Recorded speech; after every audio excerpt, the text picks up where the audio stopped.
Okay, welcome back. Today we're going to finish this layout. We already have all of the elements cut out and now we just need to put them onto the paper. So we are using a white background and I have 2 pieces of white and we will get started. The first thing that I'm going to do is I'm going to show you how to apply the squares, and then we're going to probably do the border, or I might switch those around. We'll see how it goes. So essentially what you're going to do though is you're going to find about 6 inches. That's going to be the middle of your 12 by 12 piece of paper here, and that's where you're going to start putting your squares down. And we'll work square by square and fill in this so it looks like the quilted pattern that they have going on here. And then I have chosen something different, just some different embellishments to use. I'm not using any floral kind of things like this. I didn't want to make that. I don't have the pots, and I didn't want to cut all these. These are different. These are little tiny ovals that she created with a little tiny circle, and she made some flowers, and then she used the vine punch, and then she used the pots punch, the flower pots punch, and made those. And I'm not going to do that because I don't know what my pictures are going to look like yet. So that's what we're going to do. I have chosen a few stickers to put on here, so we'll see how it goes. Let's take a closer look at all of our pieces that we're going to be using for this layout. So I have my 2 dark brown arches right here. These are my photo mats, all cut out and ready to go. These pieces here, these long strips, are the edges around the white pieces of paper. All of these are my quilting squares.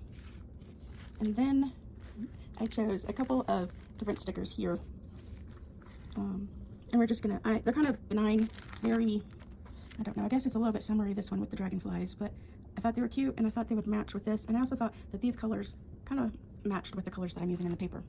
And then we have our 2 white pieces of cardstock. Okay, the very first thing we need to do that I forgot about is we need to cut some of these squares into triangles. So these top 2, we're going to use 1 square and just cut it diagonal to make 2 triangles. And then this bottom, we're going to cut 2 into triangles. So 2 pieces will be triangles, 2 squares turn into triangles. So we'll have 4 triangles of this, 2 triangles of this, and 2 triangles of that. Okay, so we have our triangles cut, and these are the elements we're first going to be using: the squares, the triangles, and the strips of paper. All right, the very first thing we're going to do is we're going to take our white 12 by 12 paper and we're going to put it on our score pal, or you can use the Creative Memories 12-inch cutter if you have the scoring blade, or you could fold your paper in half, or you could measure and draw a line to mark your 6 inches. So all I'm going to do is use my score pal. It's going to make a line down the center here at 6 inches right here. And I'm going to do that to both pieces of my white.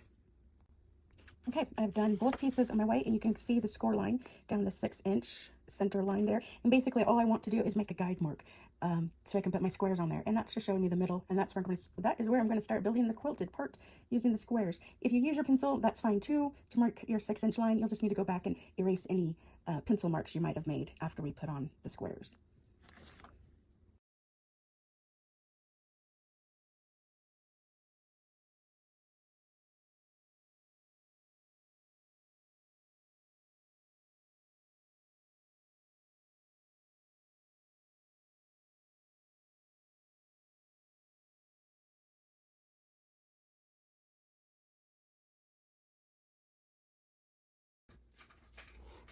Okay, so this is pretty much the final layout.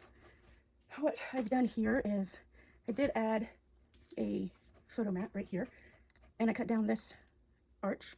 Fits a little bit more. I added 2 triangles down here at the bottom. They were extra. I just thought they looked cute there. Also, I had a little boo-boo on the white paper, so I used those 2 triangles to cover it. Also, I left room up here in this corner to do title, and this, of course, is for a photo. And then, because I put 2 triangles down here at the bottom, I also put 2 triangles up here at the top. And this is a square photo, and then with this one, I can put a photo right here, and I've added 2 journaling tags that you can pull out from right there. I thought they were cute. And then a photo mat right there. And that's kind of all I have planned for this, other than to add the title and the photos. And that's the layout, my completed layout.